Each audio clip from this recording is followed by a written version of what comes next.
नमस्कार। भारत के इस खास बुलेटिन में आपका स्वागत है और मैं हूं आपके साथ करिश्मा भारद्वाज और आप देख रहे हैं एएनपी न्यूज। बुलेटिन का आगाज करते हैं। किसानों के समर्थन में कांग्रेस नेता राहुल गांधी ने एक बार फिर ट्वीट करते हुए विपक्ष पर निशाना साधा है। राहुल गांधी ने लिखा कि देश की सीमा पर जान बिछाते हैं जिनके बेटे, उनके लिए सरकारें दिल्ली की सीमा पर कीले बिछाती है। और इसी के साथ राहुल गांधी ने आगे लिखा है कि अन्नदाता मांगे अधिकार, सरकार करे अत्याचार। जाहिर है अपने इस ट्वीट से राहुल गांधी ने किसानों का समर्थन किया है और विपक्ष पर किसान कानून वापस न लेने पर निशाना साधा है। राहुल गांधी इससे पहले भी कई बार अपने ट्वीट के जरिए विपक्ष को घेरते हुए नजर आ चुके हैं। और बता दें आपको ये कि किसान आंदोलन को 100 दिन पूरे हो चुके हैं, बावजूद इसके सरकार किसानों की मांगे मानने को तैयार नजर नहीं आ रही।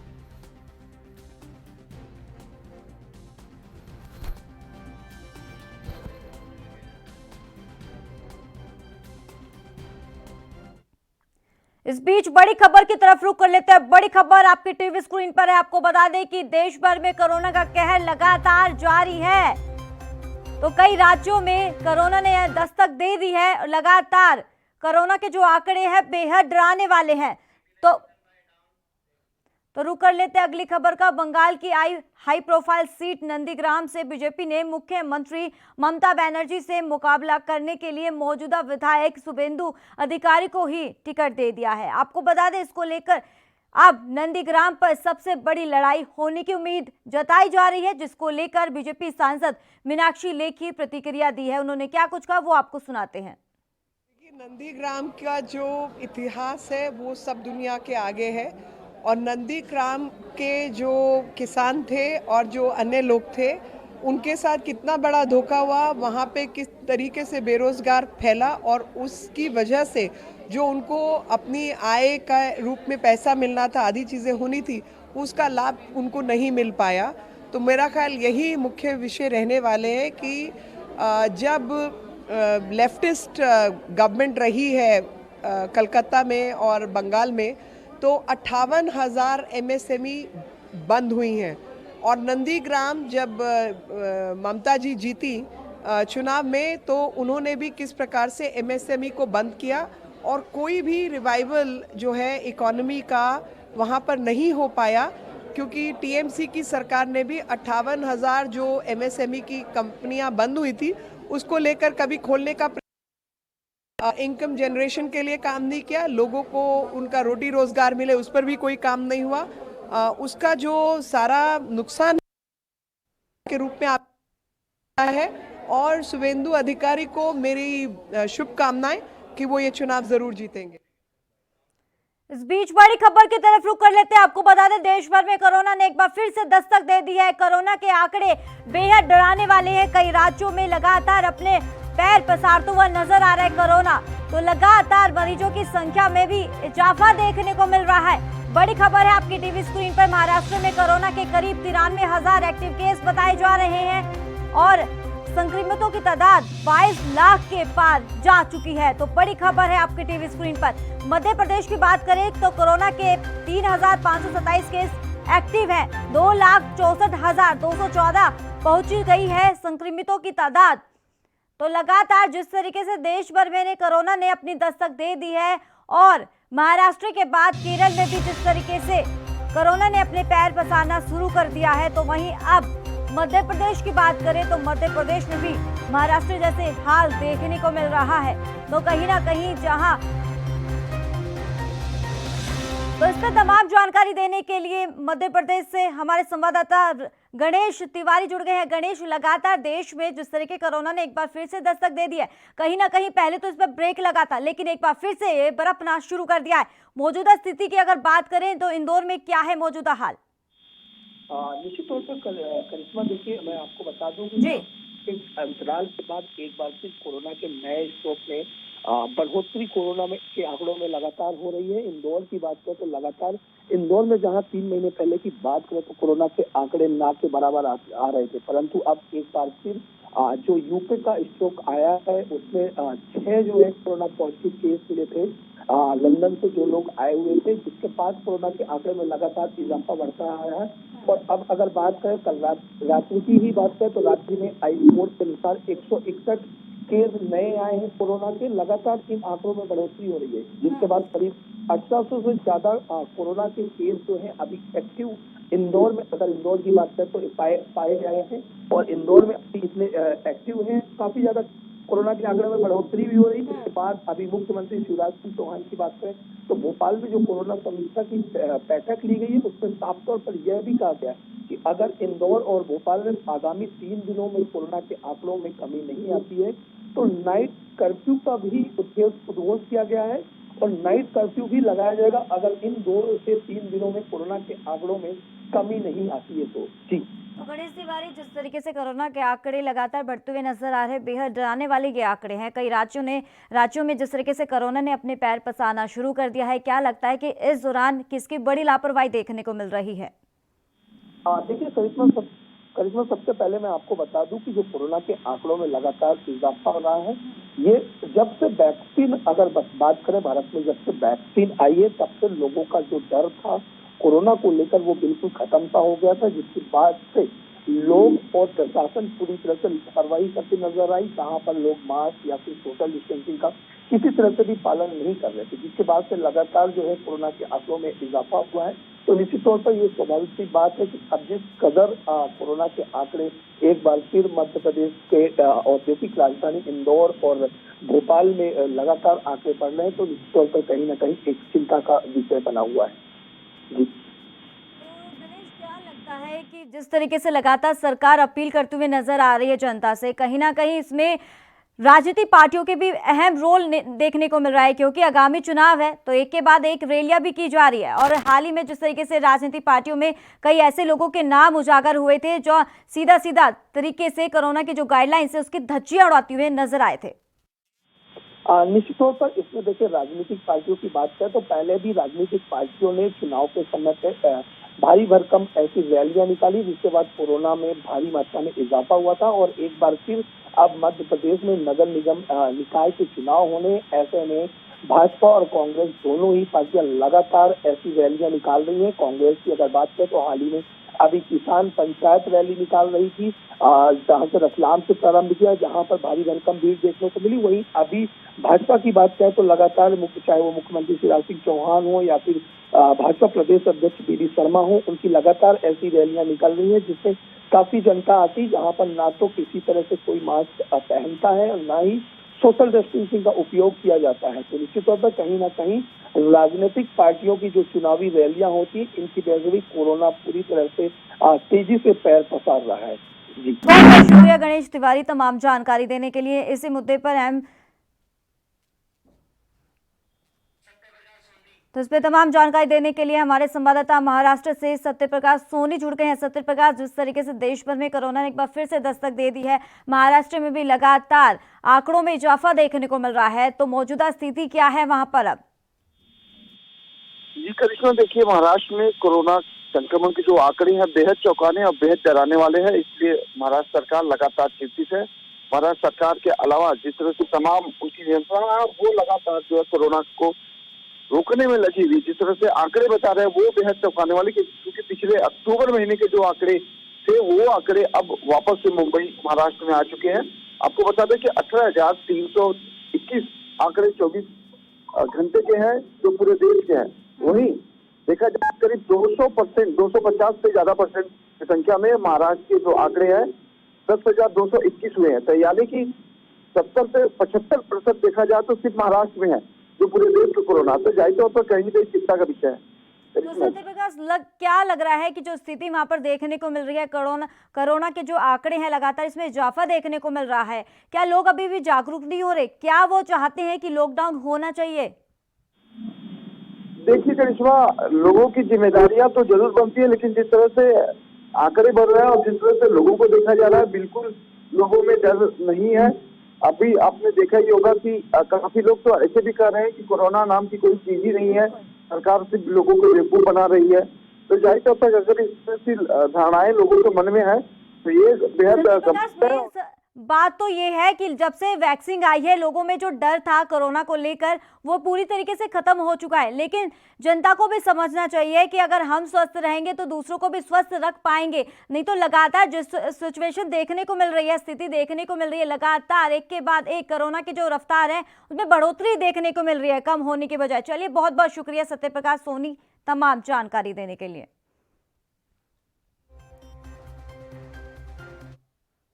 तो रुक कर लेते हैं अगली खबर का। 5 राज्यों के विधानसभा चुनाव में गठबंधन का मसला कांग्रेस के लिए बड़ा सियासी सिरदर्द साबित हो रहा है और इसी कड़ी में पूर्व केंद्रीय मंत्री और वरिष्ठ नेता राजीव शुक्ला की ओर से भी प्रतिक्रिया सामने आई है। उन्होंने तेजस्वी के ममता को समर्थन देने पर यह कहा कि ये चुनावी गठबंधन होते हैं, ये उनका निर्णय है।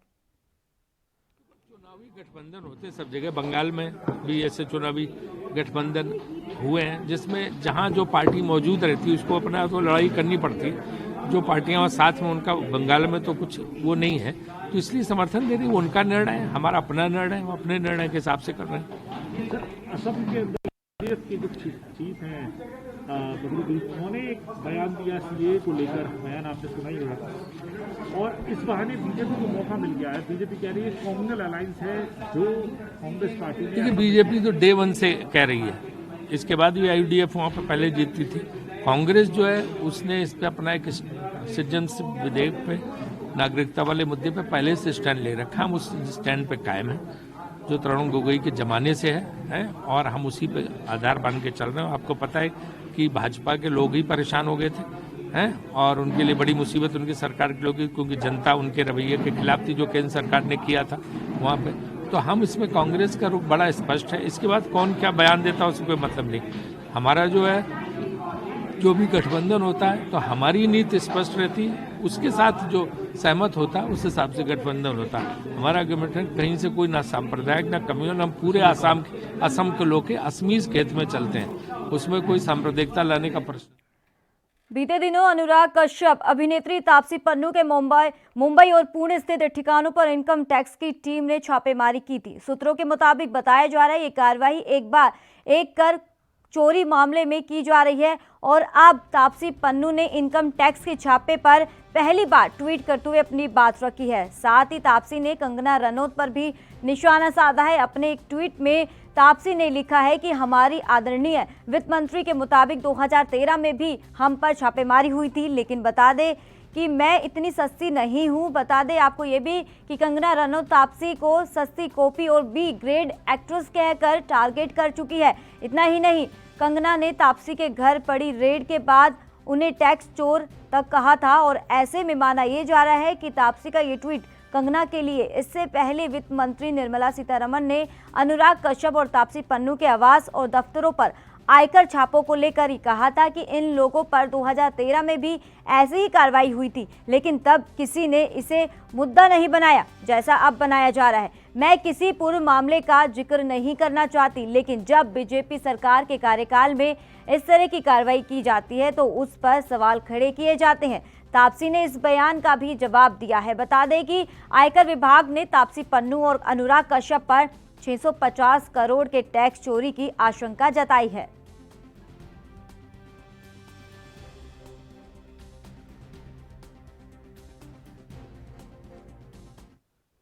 कांग्रेस उत्तर प्रदेश में अपनी खोई हुई जमीन फिर से तलाशने में जुटी हुई है। इसके लिए पार्टी तमाम मोर्चा पर प्रयास करती हुई दिखाई दे रही है। इसी के तहत यूपी कांग्रेस ने नदी अधिकार यात्रा निकाली है। आपको बता दें कि यात्रा के दौरान कांग्रेस के नेता और यूपी कांग्रेस के अध्यक्ष यानी कि अजय कुमार लल्लू निषाद समाज के लोगों से मिल रहे हैं और उनकी समस्याओं को लेकर बातचीत कर रहे हैं। इस बीच कांग्रेस की यूपी प्रभारी प्रियंका गांधी वाड्रा ने प्रदेश में पार्टी के सभी विधायकों को दिल्ली तलब किया और प्रियंका गांधी ने यूपी के कांग्रेस विधायकों को दिल्ली बुलाया। बजट सत्र के बाद पार्टी के विधायकों और विधान परिषद सदस्य को प्रियंका गांधी वाड्रा ने मिलने के लिए दिल्ली बुलाया है और यूपी के कांग्रेस विधायकों की प्रियंका गांधी के साथ ये बैठक हुई।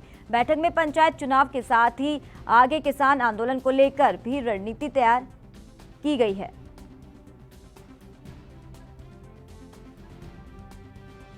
महासचिव महोदय, आइए, महासचिव महोदय के देखरेख में आज हम सब लोगों की बैठक हुई और विस्तार से चर्चा हुई।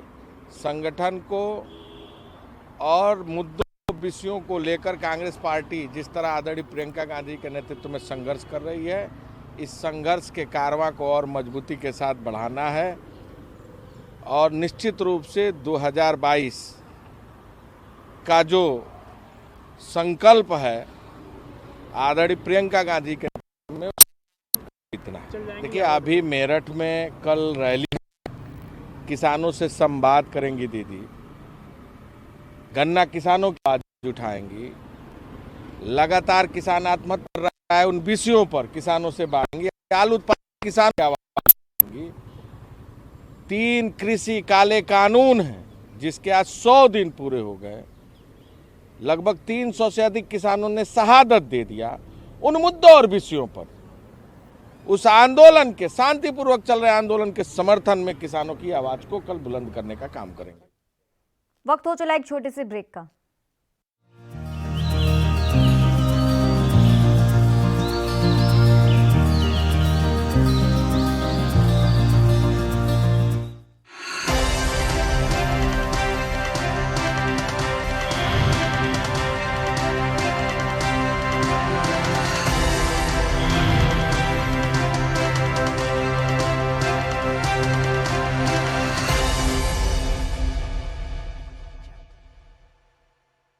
कम ब्रेक और ज्यादा खबरों के साथ देखिए ANB news in channel number पर।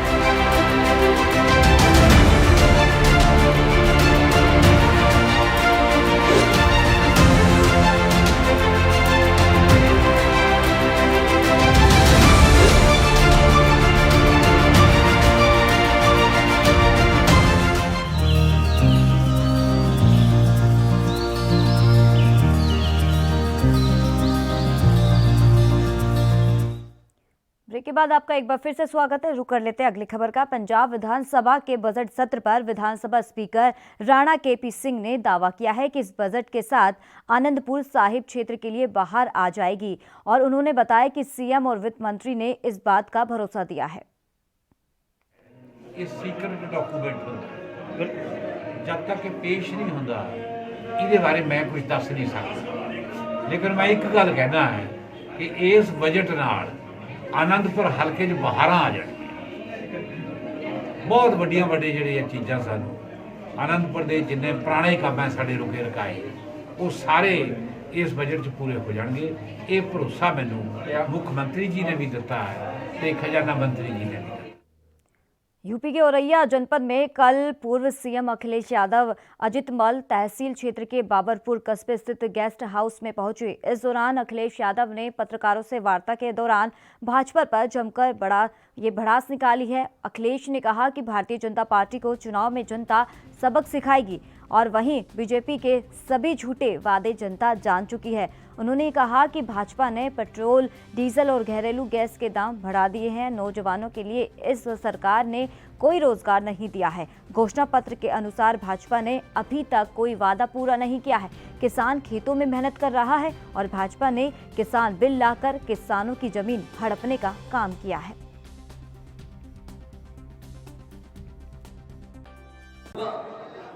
और किसान लगातार खेतों में मेहनत करते रहे और उसी का परिणाम है कि आपकी अर्थव्यवस्था थोड़ी बहुत बच गई, लेकिन किसान को भी मारने के लिए और किसान की भी जमीन छीनने के लिए ये ऐसे 3 कानून लाए हैं। ये कानून लागू हो गए तो धीमे धीमे किसान और खेती संकट में आ जाएगी और यहाँ तक किसान को मजबूरी में अपनी जमीनें बेचनी पड़ जाएंगी। वैसे ही जमीनें कम हो रही हैं, परिवार बड़े हो रहे हैं या काम हो रहा है इतना जिसकी वजह से जमीनें कम हो रही हैं, तो आखिरकार किसान करेगा क्या। और उसके बाद ऐसे कानून आ गए हैं जिससे कुछ भी किसान के हाथ में नहीं बचेगा। आप बाजार पे अगर किसान को छोड़ दोगे और बाजार भाव तय करेगा तो हमारे किसानों का मुनाफा कभी नहीं हो सकता।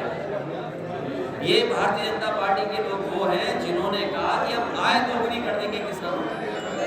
हमें ये बताएं कि धान कितने में बिक गया, मक्का कितने में बिकेगी, सरसों कितने में बिकेगी, आलू के लिए भी इंतजाम किया है कि नहीं किया। तो ये सरकार असफल हो गई है। सरकार जब फेल है तो इसीलिए जानबूझ करके जनता का ध्यान हटाने के लिए समय समय पर कुछ न कुछ दिखाते और बताते हैं। कानून व्यवस्था कैसी है? इतनी खराब कानून व्यवस्था कभी नहीं हुई होगी, इतना पुलिस के माध्यम से भ्रष्टाचार कभी नहीं हुआ होगा। ये लगातार हो रहा है। तो वहीं आरजेडी प्रवक्ता मनोज झा ने कहा कि असम में सीएए अहम मुद्दा है और संकेत है कि बीजेपी के लिए गरूर की जुबान लोकतंत्र के लिए मेल नहीं खाता। और उन्होंने क्या कुछ कहा वो आपको सुनाते हैं। सीए बहुत बड़ा मुद्दा तो वहाँ है ही। एनआरसी में घच पच किया, आप उसको लेकर के डॉग विसिल पॉलिटिक्स करते रहे, पूरे देश में आंदोलन हुआ और जो खबरें आसाम से भी आ रही हैं वो कमोबेश इस बात का संकेत दे रही है कि भाजपा के लिए एक वहां से भी एक स्ट्रांग मैसेज आएगा कि अहंकार और गुरूर की जुबान लोकतंत्र से मेल नहीं खाती है। जुबान बदलिए या लोग बदल डालेंगे। तो केंद्रीय मंत्री स्मृति ईरानी अमेठी के एक दिवसीय दौरे पर रही। इस दौरान स्मृति ईरानी ने अपने संसदीय क्षेत्र में लगभग 17 करोड़ रुपए की लागत से बनकर तैयार होने वाली 12 परियोजनाओं का शुभारंभ किया। और इस दौरान केंद्रीय मंत्री के साथ उत्तर प्रदेश सरकार के कैबिनेट मंत्री समेत तमाम वरिष्ठ नेता और बीजेपी के कार्यकर्ता मौजूद रहे। आपको बता दें कि इस दौरान स्मृति ईरानी राहुल गांधी और कांग्रेस पार्टी पर जमकर बरसी। मीडिया से बातचीत करते हुए केंद्रीय मंत्री ने ये कहा कि अमेठी में 30 साल से एक बस अड्डा नहीं बन पाया था और यहाँ पर बस अड्डे के लिए भी आर्थिक आवंटन योगी सरकार के राज में हुआ।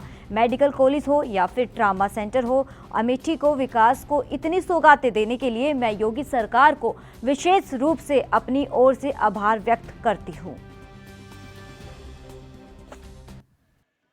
मैं योगी और मोदी सरकार को अभिनंदन देती हूँ कि इस वर्ष का एमएसपी का ऑपरेशन उसमें 23,800 किसानों को लाभ मिला, मात्र और मात्र हमारी जनपद में। मतलब साफ है कि जिन लोगों ने वर्षों वर्ष अमेठी का इस्तेमाल करके अपनी राजनीति चमकाई, उन लोगों ने अमेठी की गरीब जनता के लिए ना कभी अस्पताल बनवाया, ना कभी तिलोई के मुख्य बाजार में पक्की सड़क के निर्माण की दृष्टि से चिंता व्यक्त की, ना कभी बस अड्डे का काम पूरा करवाया और ना ही कभी रेफरल हॉस्पिटल की चिंता करते हुए जनता की ओर सम्मानजनक समर्पण की भावना से कोई भी सौगात दी।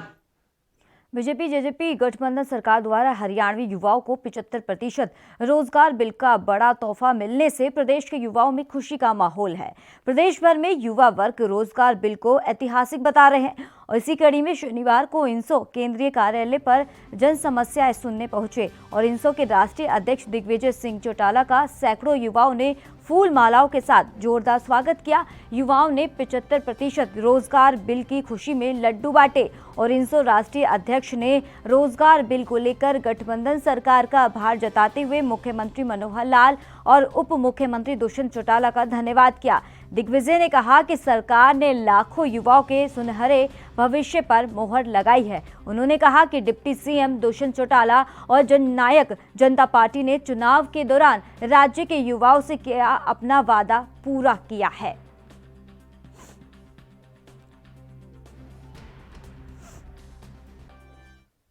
कृषि विकास अधिकारी के पद पर ली गई परीक्षा का विरोध समूचे मध्य प्रदेश में हो रहा है, जहां पर अलग अलग कृषि महाविद्यालय के छात्र लगातार इसका विरोध कर रहे हैं।